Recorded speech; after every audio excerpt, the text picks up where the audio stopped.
So we're going to do question 4.1 to start because it's a polytropic process. So we'll try to do one of each.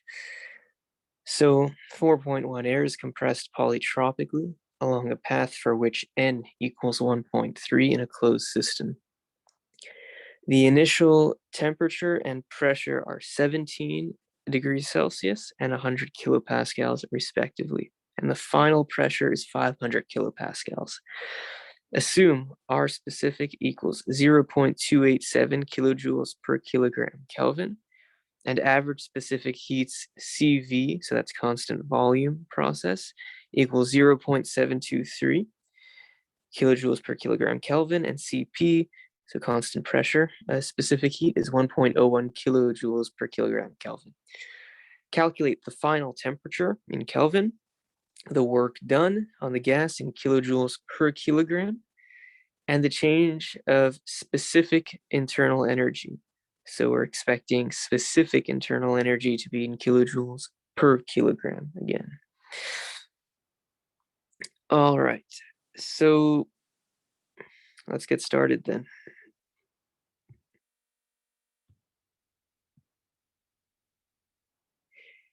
And I'm just going to open up the question here.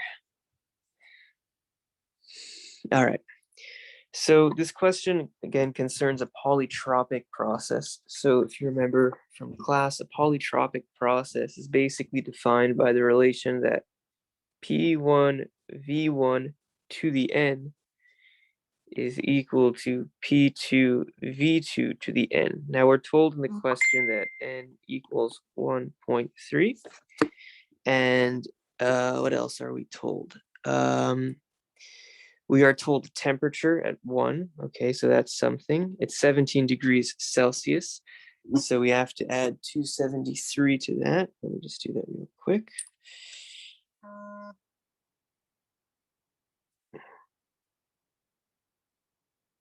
So that's 290 Kelvin. And then we have the pressure. The initial pressure is atmospheric. Specifically, they tell us it's 100 kilopascals. And they tell us that we get compressed to 500 kilopascals. Okay, so we're told to find the final temperature. So we can do that with ideal gas law. That's not really anything too new. But of course, we're going to be substituting the ideal gas law into this equation here.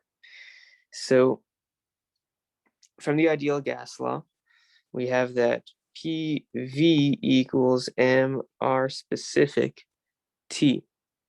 Now, these are constant. Well, M is constant because this is a closed system. There's not mass coming in. There's not mass coming out. It's just a piston, most likely a piston. And then RS is, again, constant for a given material or fluid. So this MR is constant.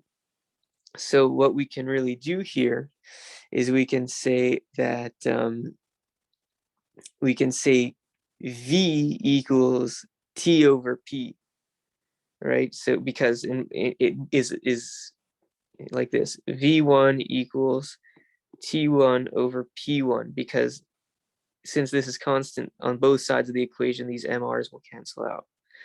And the reason this is helpful is because if we say P1 V1 to the 1.3 equals P2 V2 to the 1.3, we can rearrange that into something like this. P1 over P2 equals V2 over V1 to the 1.3. And we just found sort of a way of expressing the volume, which we don't know, in terms of the temperature, which we're trying to find, and the pressure, which we do know. So if we develop this a little bit further, we get that P1 over P2 is equal to T2 over P2, right? Like this. So it'll be T2 over P2 divided by T1 over P1. And all of this is to the power still of 1.3. And just simplifying it a little bit to sort of isolate the temperature. So we get P1 over P2 equals, it'll be like T2 over T1 to the 1.3 multiplied by P1 over P2 to the 1.3. And of course, because we have this term and this term, we can combine, and this term, we can combine them, and we can get like P1 over P2 to the power of 1 minus 1.3 equals T2 over T1 to the power of 1.3. So at this point, we can pretty much use this to determine T2, which is what we're trying to find here.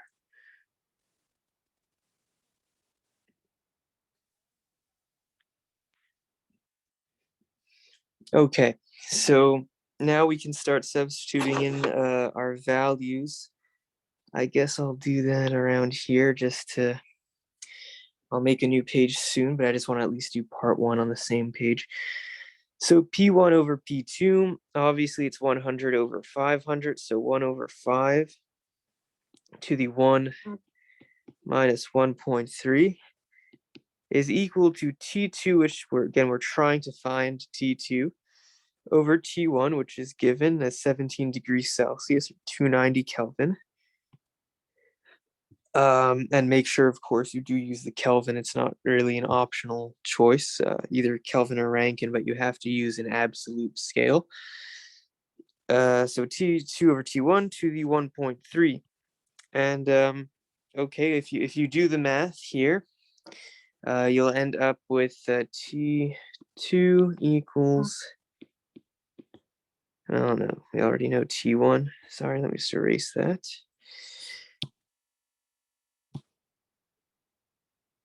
If I can, there.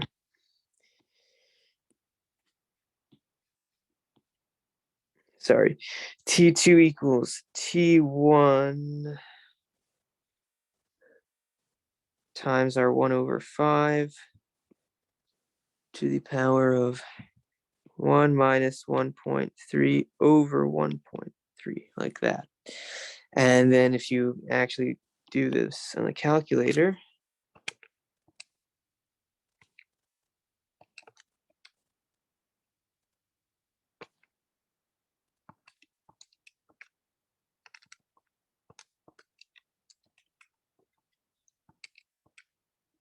should get, I'm getting 420.435, so let's say 420.4 Kelvin.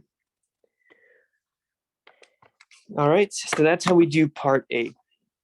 So I'm going to open up a new thing here for part B. So part B is asking us about the work done in this process. So you'll see that, we know that work always in any process, by definition, is the integral of pressure times the change in volume, right? And depending on the process, that dictates how we're going to integrate this, right? If it's a constant pressure process, well, if the pressure is constant, it just comes out of the integral and multiplies, by the integral of dv, which is simply v2 minus v1, right? We're integrating from states 1 to, can't really write that high, but 1 to 2. But this isn't a constant pressure process. But anyways, for a polytropic process, and this is in the course notes, what this ends up coming out to is this equation here, which is P2V2 minus P1V1 divided by 1 minus N.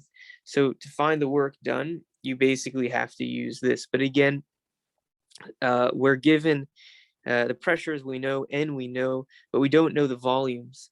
So we can't really work with it this way. So again, we're going to use the ideal gas law to sort of express the numerator entirely in terms that we already know.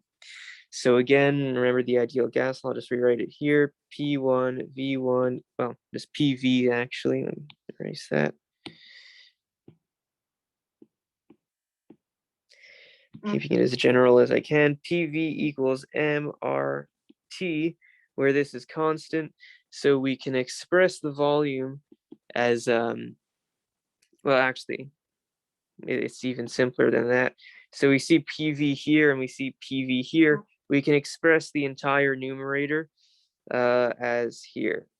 MR, and then it would have to be, because this is constant, right, for the whole thing. So it doesn't change. So really, it just depends on the temperature. So it's MR T2 minus T1 divided by 1 minus N. Now, T2 we just found in the last example to be 420. T1 was given to us in Celsius, so converting it, it becomes 290. N is known. So then, since we're looking for specific work, that means it's divided by the mass. So we're going to go get rid of the M over here, which is good because the thing is, if it was in terms of work, meaning just kilojoules, we wouldn't really be able to solve this without knowing something about the mass of fluid. So we'd need to either know about the volume or we'd need extra information that we don't have. So we really only can solve this in terms of specific work. So if we divide this whole thing by M, we end up, of course, with just RS, T2 minus T1 over 1 minus N. And now this is something we can solve. So RS, again, it's a sort of material or fluid property that we can find from the tables. T2, T1, we know them, 1 minus N. Well, we know N is 1.3. It's given in the problem. So let's go find what RS is for air. But in general, you should memorize it. It's you could find it from the tables, but specifically for air, it's good to memorize. It's 0.287 kilojoules per kilogram. And I believe it's actually given in the problem statement here. So actually, we're not going to even bother with the tables. So 0.287 kilojoules per kilogram. So if we do this times 420.4 minus 290 divided by 1 minus, and we said N was 1.3. So what will we end up with if we do that?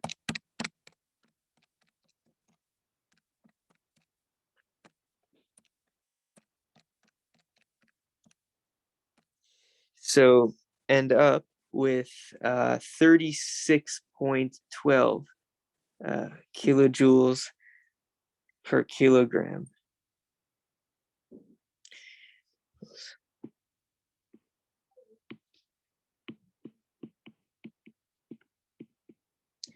So this answer does not make much sense because this is a positive number. And if we're compressing the fluid, we'd expect work to be done to the fluid. We'd expect work to be negative, right? This is basically saying we did work, maybe we expanded, but we're told we're going from a pressure of 100 to a pressure of 500. So this answer doesn't really make much sense that it's positive.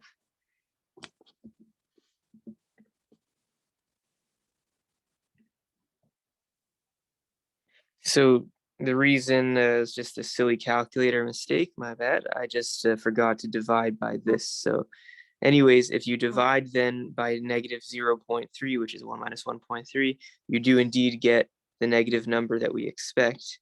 And it is negative 124.75 rounds up. And that's kilojoules, again, per kilogram. We divided this whole thing by mass. We had to either way because otherwise we wouldn't really have enough information to solve this in terms of the absolute amount of energy.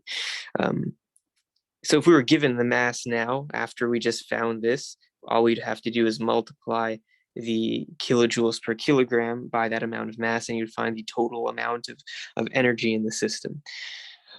But this is the solution because we're asked on a per unit mass basis there. So let's continue to part C. And I guess there's no need. I can probably do it all on this screen here. So part C is asking for the change in internal energy.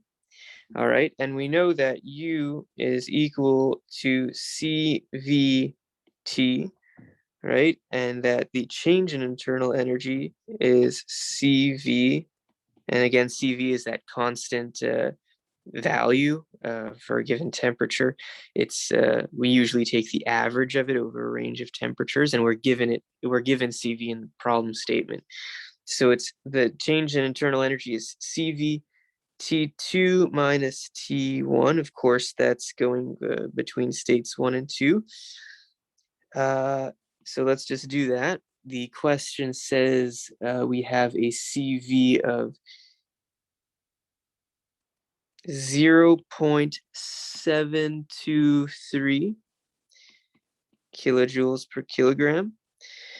And we're multiplying it by T2 minus T1. And sorry, kilojoules per kilogram Kelvin, it should be, my mistake.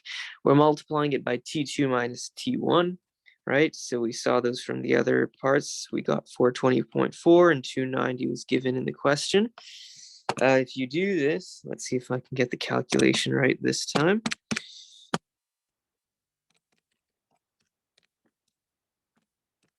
End up with, I'm getting 94.28. So 94.28. And again, this is also kilojoules per kilogram. This is specific internal energy. And that's how we do this question.